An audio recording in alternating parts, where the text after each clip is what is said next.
Friends, मैं doctor Ranjana Garg. मैं पिछले कुछ दिनों से आपको रूसो करा रही हूँ और उस रूसो का सामाजिक समझौता करा रही हूँ। तो रूसो के सामाजिक समझौते में आज जो हमारा बिंदु है वो है सामाजिक समझौता तथा राज्य का स्वरूप।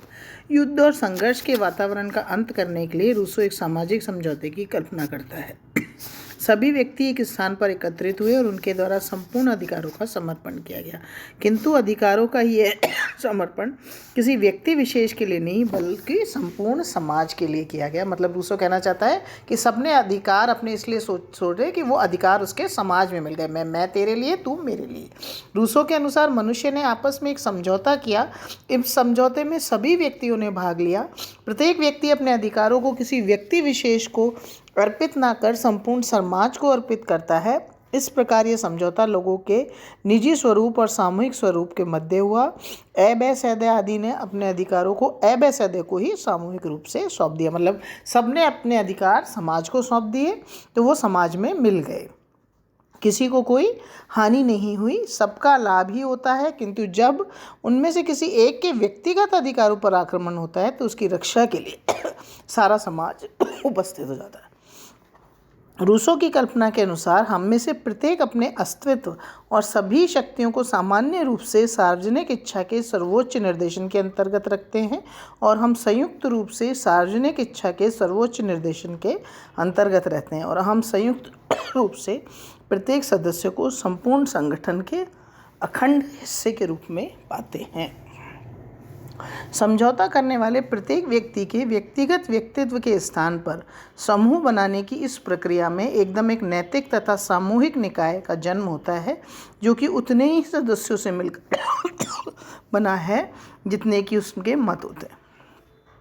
समुदाय बनाने के इस कार्य से ही इस निकाय को अपनी एकता, अपनी सामान्य सत्ता, अपना जीवन तथा अपनी इच्छा प्राप्त होती है। समस्त व्यक्तियों के बने संगठन से बने हुए इस सार्वजनिक व्यक्ति को पहले नगर कहते हैं, अब उसे गणराज्य कहते हैं और जब सक्रिय होता है तो संप्रभु कहते हैं। ऐसे ही अन्य निकायों से इनकी तुलना करने पर इसे शक्ति कहते हैं। मतलब उसी जिसको अधिकार दिए हैं उनको ये कहा जाता है। सामाजिक समझौते द्वारा निर्मित राज्य को सामान्य इच्छा कहा जाता है। संप्रभुता की अभिव्यक्ति सामान्य इच्छा में ही होती है। सभी व्यक्ति सामान्य इच्छा के अधीन रहते हुए कार्य करते हैं। प्रत्येक नागरिक को संप्रभु में एक भाग प्राप्त होता है।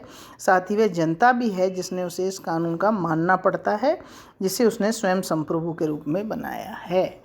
मतलब ये जो कानून है वो सभी पर लागू होते हैं, ऐसा नहीं कि किसी एक पर लागू होते हैं, वो संप्रभु पर भी लागू होते हैं। इस प्रकार रूसो के दर्शन में हमें जनप्रिय संप्रभुता और लोकतंत्रीय सरकार की आधारशिला मिलती है। मतलब जैसे आज वर्तमान में है कि हम अपने प्रतिनिधि चुनकर लोकसभा में भेजते हैं, लेकिन कानून सबके लिए बराबर है। ऐसा नहीं कि एक के लिए कानून है दूसरे के लिए नहीं है। जब वही रूसो ने इस लोकप्रिय संप्रभुता का एक तरह से नींव रखी थी। उसने ही कहा था कि एक सबके लिए और सब एक के लिए। अब जो सामाजिक समझौते की विशेषताएं हैं वो क्या हैं? रूसो के सामाजिक समझौते की निम्न विशेषताएं हैं। सामाजिक समझौते के अंतर्गत व्यक्ति अपनी संपूर्ण शक्ति व अधिकारों को सबको समर्पित कर देता है। इस समर्पण का आधार और शर्त है समता यानी समानता, क्योंकि सभी व्यक्तियों ने समान रूप से अपने अधिकारों का समर्पण कर दिया।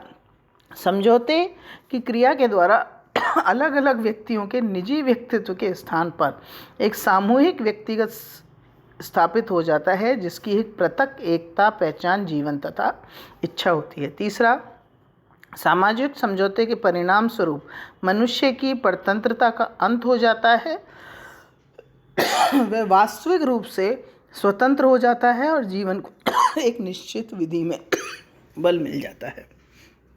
समझौते के परिणाम स्वरूप व्यक्ति का स्थान समष्टि तथा व्यक्तिगत इच्छा का स्थान सामान्य इच्छा ले लेती है।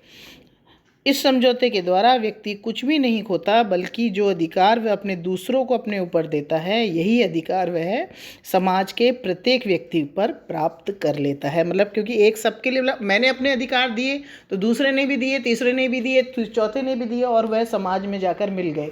और जिसको शक्ति मिली उसके ऊपर भी वही नियम लागू होते हैं जो एक सामान्य जनता के ऊपर लागू होते हैं।